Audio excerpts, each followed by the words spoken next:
ओम पूर्णमदः पूर्णमिदं पूर्णात् पूर्णमुदच्यते पूर्णस्य पूर्णमादाय पूर्णमेवावशिष्यते।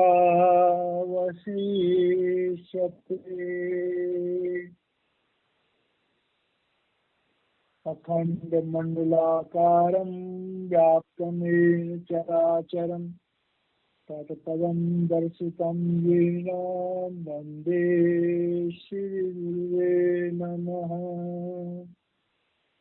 ॐ शान्ति शान्ति शान्तिः।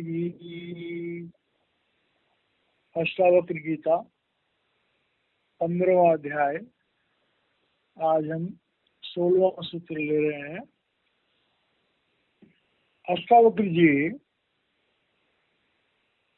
आत्मज्ञान की अवस्था को प्राप्त करके और उसमें स्थित होने पर क्या अनुभूतियां होती हैं उनके बारे में विस्तार से राजा जनक को बता रहे हैं। अब ये बातें हम लफ्जों के द्वारा कह भी दें और लोग सुन भी लें तो उसकी वास्तविकता को समझना बड़ा मुश्किल काम है। अब इस संसार की जो हकीकत है पहले तो उसके बारे में बता रहे हैं और फिर आत्मा जब चेतनता के महासागर में प्रवेश करती है तो उसके बारे में बता रहे हैं। तो पहली लाइन है तवेवाज्ञानतो विश्वम त्वमेकः परमार्थतः ततो अन्यो नास्ति संसारी ना संसारी च कश्चन। अब तव एव अज्ञानतः विश्वम। अब ये लफ्ज़ बड़ा समझने वाला है क्या कि हमारी अज्ञानता के कारण से ही ये विश्व हमें दिखाई देता है। अब ये ऐसी बात है कि जिसे समझने वाला कैसे समझे। इतना बड़ा संसार है, करोड़ों ब्रह्मांड है, 84 लाख योनियां हैं, तरह तरह की प्रभु ने रचनाएं रची हुई हैं और क्या अज्ञानता के कारण से ये संसार है। तो असल में अगर देखा जाए तो उस प्रभु की सत्ता के ही ये अलग अलग रूप है। इसे हम एक तरह समझ सकते हैं जैसे एक पेंटिंग करने वाला आर्टिस्ट है, वो अपने रंगों से एक पेंटिंग बनाता है। तो उस पेंटिंग में वो पेड़ भी बनाता है, मनुष्यों को भी बनाता है, जानवरों को भी बनाता है, मकान भी बनाता है, मोटर गाड़ी भी बनाता है, बैलगाड़ी भी बनाता है पेंटिंग के द्वारा। तो हम देखते हैं उस पेंटिंग में तरह तरह की चीजों के हम रूप देखते हैं।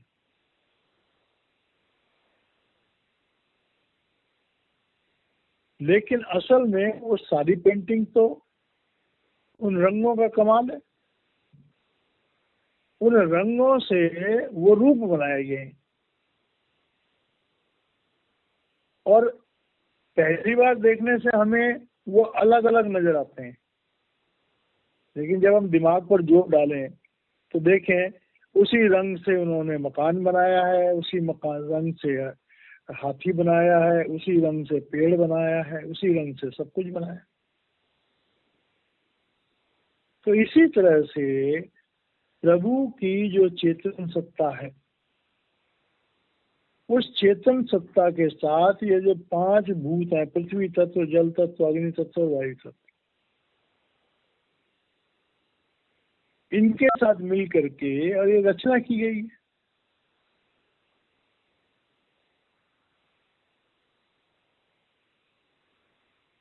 ब्रह्मा जी का दिन उदय होता है तो सारी सृष्टि उदय हो जाती है, ब्रह्मा जी का रात होती है तो सारी सृष्टि विलीन हो जाती है।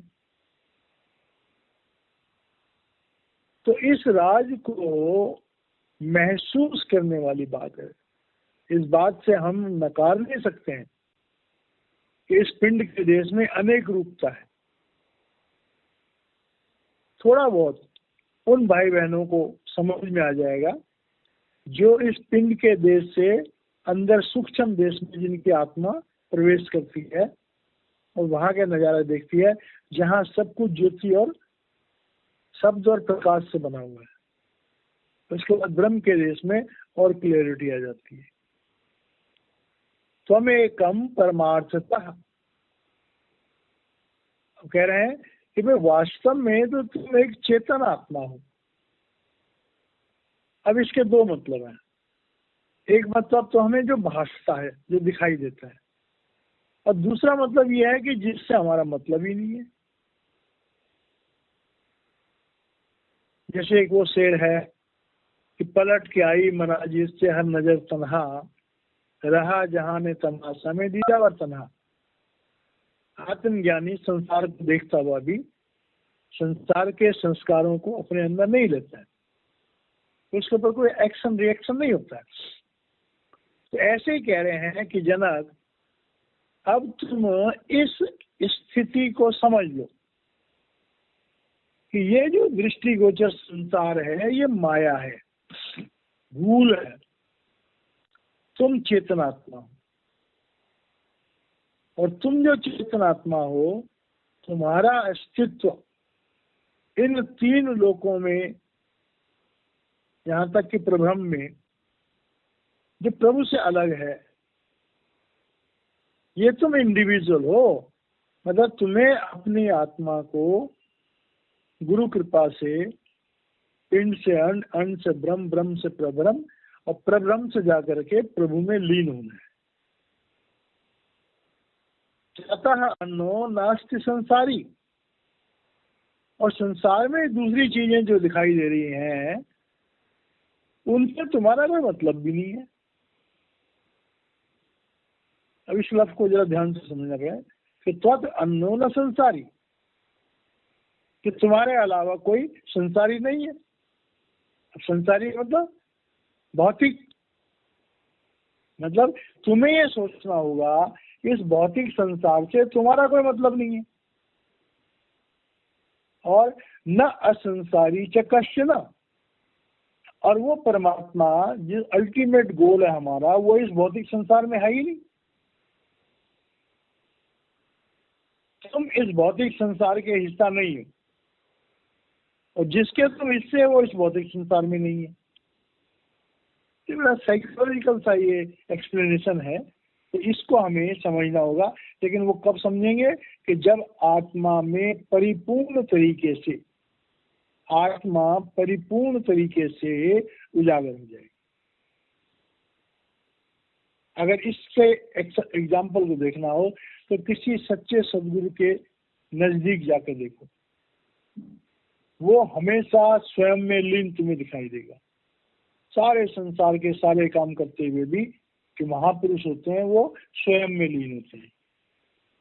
अगला सूत्र है, भ्रांति मात्रम इदम विश्वम न कश्चित निश्चय, निर्वासनम स्मृति मात्रो कश्चित एवं साम्यति। अब दूसरी बात कह रहे हैं। अब दूसरी बात क्यों बोल रहे हैं? क्योंकि देखो, हम संसार में जीते हैं, हमारा शरीर है, हमारा घर बार है, हमारे बाल बच्चे हैं, हमारे घर में हमारे साधन है, गाड़ी है, घोड़ा है, कपड़े हैं, लत्ते हैं। अब ये सब चीज होते हुए भी इसको कहना कि भाई ये तो भ्रांति है, ये तो तुम्हारी भ्रांति है, तो ये भ्रांति जो है वो भी उन चीजों का अस्तित्व कोई खत्म थोड़ी हो जाएगा। कोई अगर हम सोचें ये नहीं है तो वो मकान गायब थोड़ा हो जाएगा। कहने का मतलब है कि भ्रांति मात्रा में तो विश्वम। अब इसके दो मतलब है। पहला मतलब तो ये है, हमने ये संसार छोड़ना है। इस संसार का एक सुई की नोक के बराबर भी कोई भी चीज हमारे साथ नहीं जा सकती।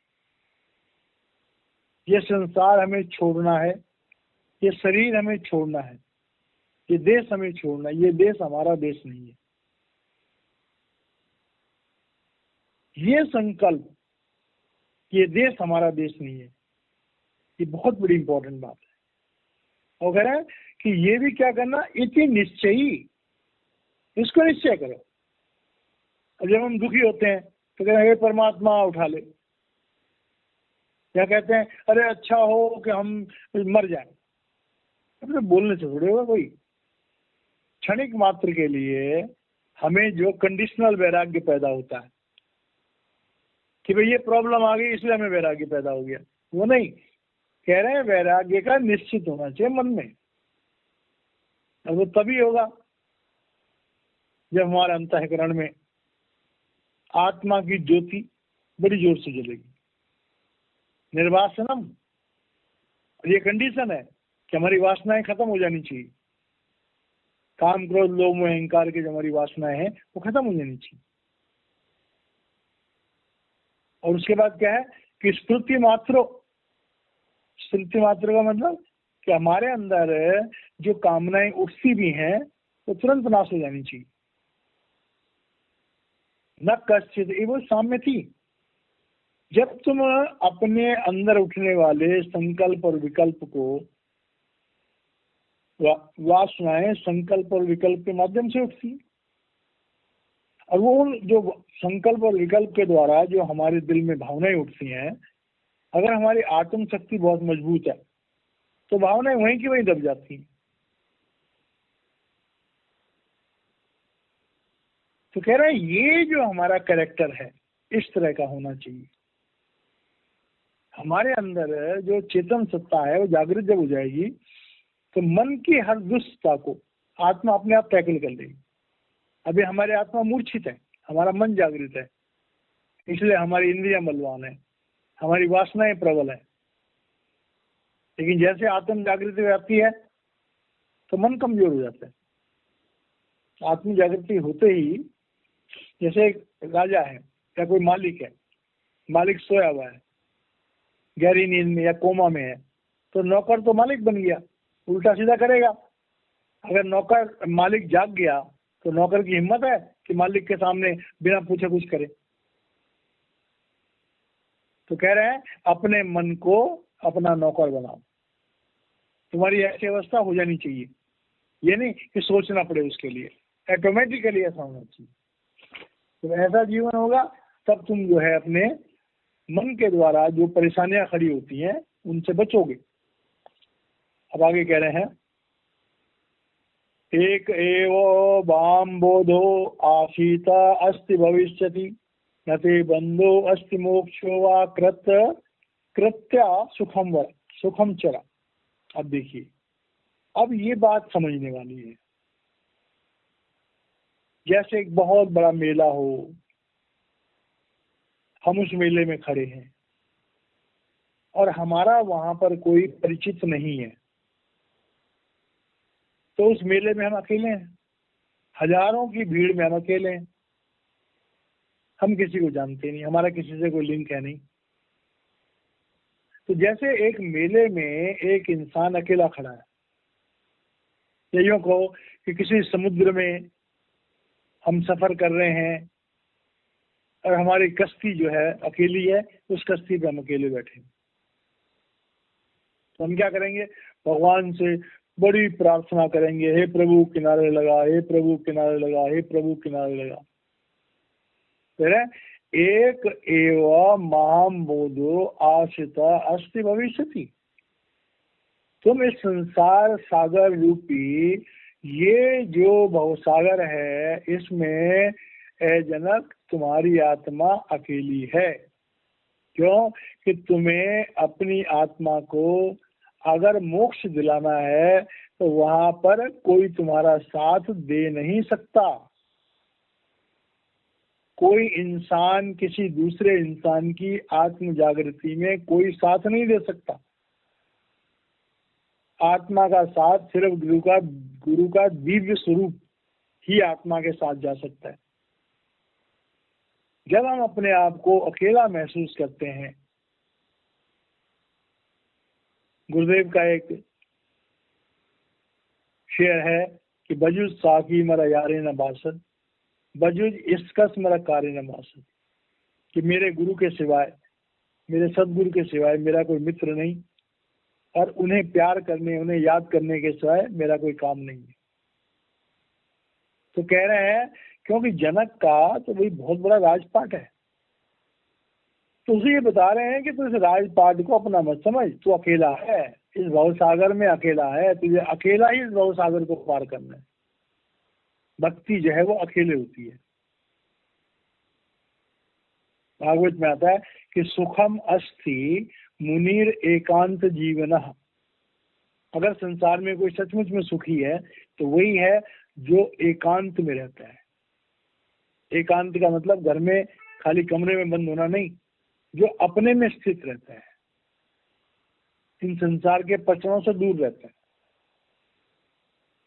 एकांत जो है वो अलग कोठरी में रहना भी एकांत है, और अपने मन को जो है स्थिर करके और अपने मन में ही स्थित रहना वो भी एकांत है। एक एवं बहाम बोधो आश्रितास्ति भविष्यति नते बद्धो न मोक्ष।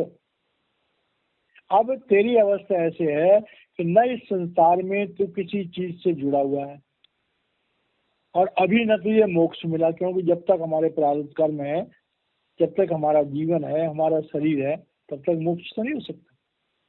हम आत्मज्ञान प्राप्त कर सकते हैं, लेकिन मोक्ष प्राप्त तभी होता है जब हमारे संचित कर्म, हमारे प्रारब्ध कर्म, हमारे क्रियामान कर्म सब नेह कर्म हो जाते हैं और हम कर्मों के बंधन से मुक्त हो जाते हैं। तब हमें इन 3 लोकों में, क्या 4 लोकों में, ब्रह्म में भी हमें रुकने की जरूरत नहीं है। अगर हमारा सदगुरु है तो हम जाकर के प्रभु में नहीं जाते। तो कह रहे हैं कि अब तुम जो है एक तरह से तुम्हारा जीवन धन्य है जनक, अब तुम्हारा जीवन धन्य है। वाह कृत कृत्यो सुखम वरा सुखम चरा, अब तुम धन्य हो, क्योंकि तुम जीवन में जीते जीते ही जिस आत्मज्ञान से तुम जुड़ चुके हो, जिस आत्मज्ञान को तुम जान चुके हो, वो बहुत ही जरूरी बात है, बहुत ही उच्च कोटि की बात है। और इस आत्मज्ञान से जुड़ने का जो तुम्हें ये जीवन में मौका मिला है, वो एक सच्चे सदगुरु के सानिध्य में रह करके ही हम इन चीजों को प्राप्त कर सकते हैं। अब आगे कह रहे हैं, मां संकल्प विकल्पाभ्याम चित्तम क्षोभय चिन्मय उपासाम्य सुखम तिष्ठा सा आत्मनि आनंद विग्रहे। अब क्योंकि मनुष्य जीवन जब तक है तब तक तो भाई हमारा मन भी है, हमारी इंद्रियां भी हैं, हमारे हालात भी हैं, और जब हमारी मन और इंद्रियां हैं तो हमारे अंदर संकल्प भी पैदा होंगे और विकल्प भी पैदा होंगे। अब ये बात यहाँ पर बड़ी गहराई से समझने वाली है। हम संकल्प और विकल्प का नाम तो जरूर लेते हैं, लेकिन हमारे जीवन में जैसा हिसाब किताब होता है वैसे ही हमारे संकल्प विकल्प होते हैं, जो हमारा वातावरण होता है।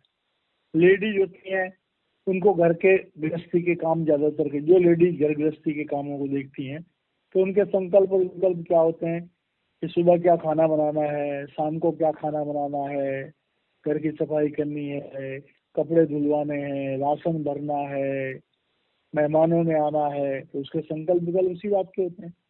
एक आदमी ऑफिस में नौकरी करता है, उसके संकल्प विकल्प होते हैं, मेरा वो काम पेंडिंग रह गया, मेरा ये काम पेंडिंग रह गया, मुझे ये करना है, मुझे उससे अपॉइंटमेंट है।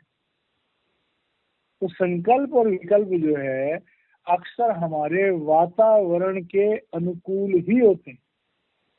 बहुत थोड़े से विचार होते हैं जो हमारे प्रारब्ध कर्मों से प्रेरित होकर के हमारे मन में उठते हैं। वो विचार ऐसे होते हैं कि हम खुद भी हैरान हो जाते हैं कि मुझे ये विचार क्यों आया। हमें कभी अचानक कैसी इंसान का विचार आ जाता है कि हम बहुत पहले मिले थे या हमने किसी इसके बारे में सुना था।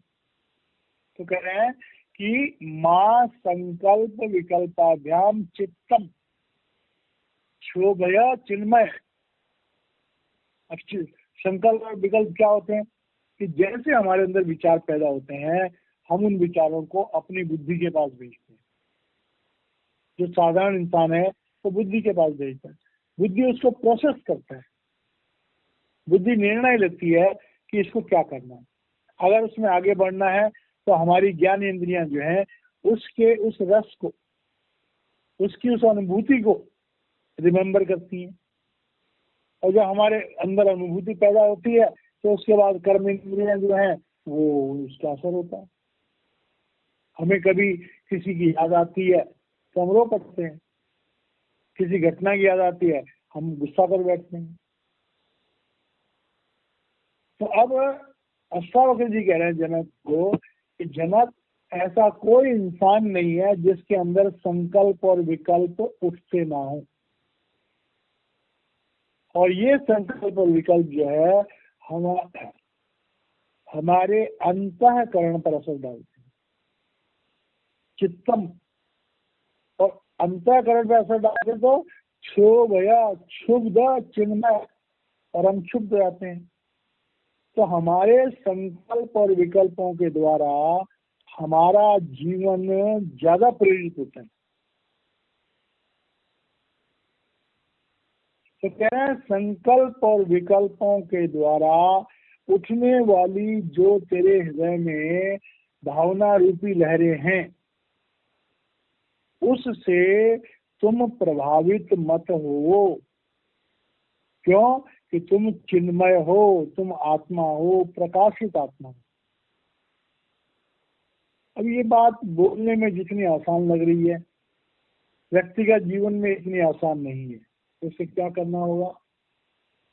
महापुरुष हमें 5 नाम का सिमरन देते हैं, तो इसीलिए देते हैं कि अगर हम 5 नाम का सिमरन करते रहेंगे तो हमारे संकल्प और विकल्प जो हमारे अंदर पैदा होते हैं वो संकल्प और विकल्प फलीभूत नहीं होंगे या कम होंगे। जब संकल्प और विकल्प फलीभूत नहीं होंगे या कम होंगे तो हमारे मन में चंचलता भी कम आएगी, और तब हम अपनी आत्मशक्ति से जुड़े रहेंगे। जो भाई बहन इस सत्संग को सुन रहे हैं, जिनके जीवन में एक सच्चा गुरु है, जिनका अंदर का शब्द खुल गया है, जो अनाहत शब्द में लीन रहते हैं, वो इस बात को महसूस करते होंगे कि जब हम अनाहत शब्द में लीन रहने की कोशिश करते हैं तो बार बार हमारे मन में कभी ना कभी ऐसे विचार आते हैं कि हमारा जो शब्द से कांटेक्ट है वो टूट जाता है। बहुत प्रैक्टिस करनी पड़ती है उसके लिए। तो ये यहाँ पर ये कहने का मतलब ये है कि जनक का अंदर में अनाहत शब्द प्रकट है, चल रहा है, और अष्टावक्र जी कह रहे हैं कि भाई तुम जो है उस शब्द की पकड़ के साथ बने रहो। अगर शब्द की पकड़ के साथ तुम बने रहोगे तो तुम्हारे अंदर जो संकल्प और विकल्प उठते हैं वो तुम्हारे चित्त को क्षुब्ध नहीं करेंगे, और तुम्हारा जो शब्द है उससे कांटेक्ट टूटेगा नहीं। और फिर क्या होगा? उपसाम्य, तुम शांत चित्त रह पाओगे। तुम्हारा चित्र न तो क्षुब्ध होगा न व्यग्र होगा, तो तुम शांत रह पाओगे। और सुखम तिष्ठा, सुखम तिष्ठ का मतलब है कि तुम्हारे अंदर हलचल नहीं होनी चाहिए। और क्या? स्वात्मनि आनंद विग्रहे, तुम अपने आत्मा के आनंद में स्थिर हो जाओ। अब आत्मा का आनंद क्या है?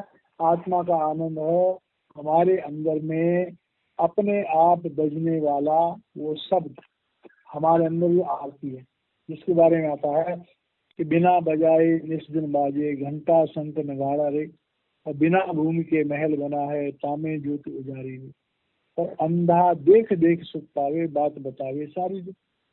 तो हमारे अंदर जो अखंड ज्योति जल रही है और हमारे अंदर जो अखंड कीर्तन हो रहा है, उस अखंड ज्योति को देखने वाले बनो और उस अखंड कीर्तन में शामिल होने वाले बनो।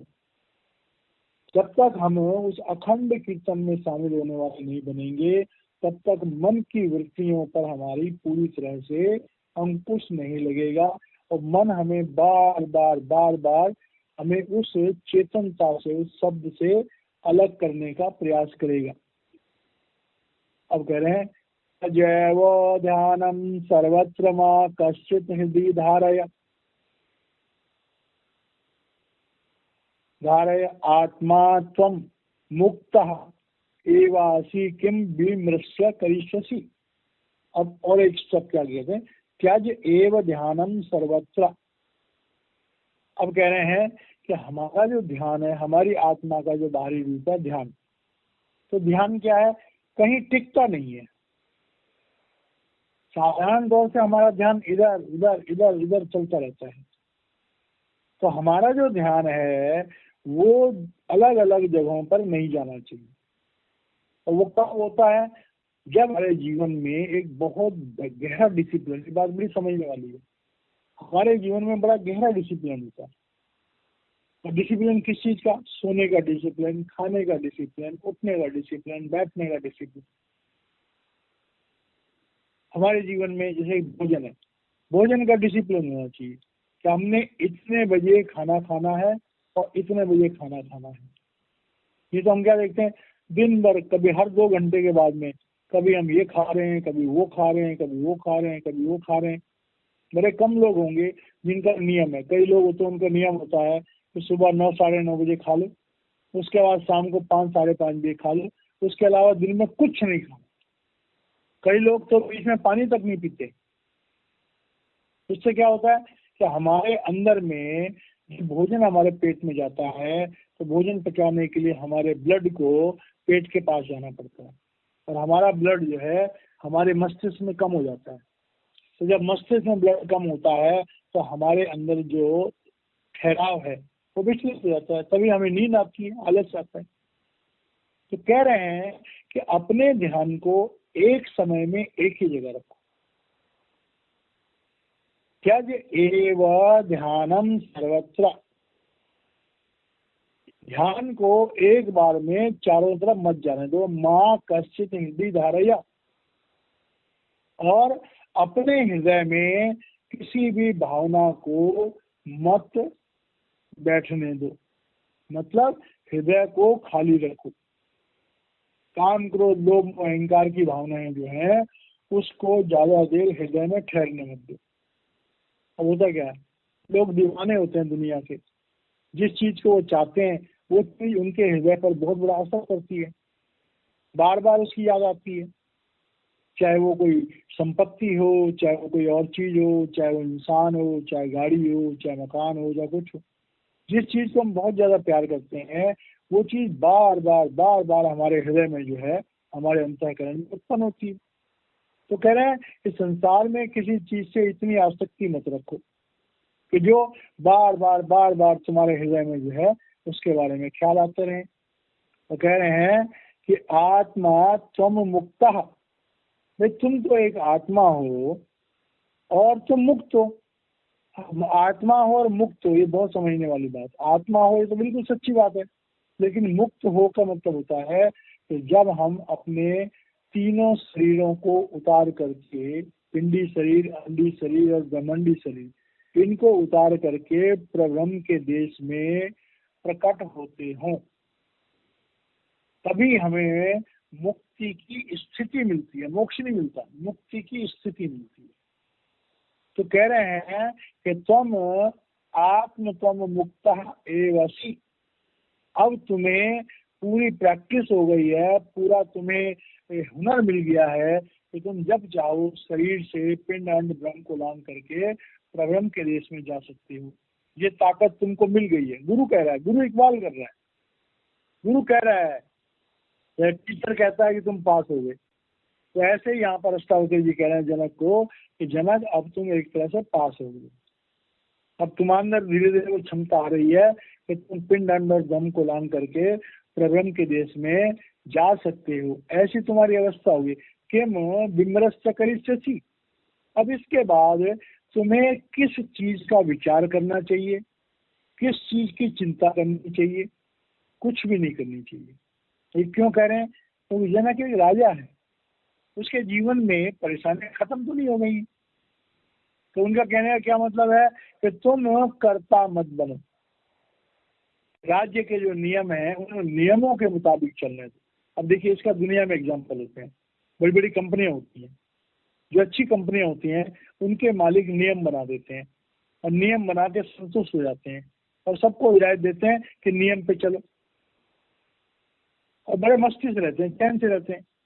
कुछ मालिक ऐसे होते हैं जो हर काम में टांग अड़ाते हैं, हर चीज को कहते हैं मुझसे पूछो, हर चीज को कहते हैं मुझसे पूछो।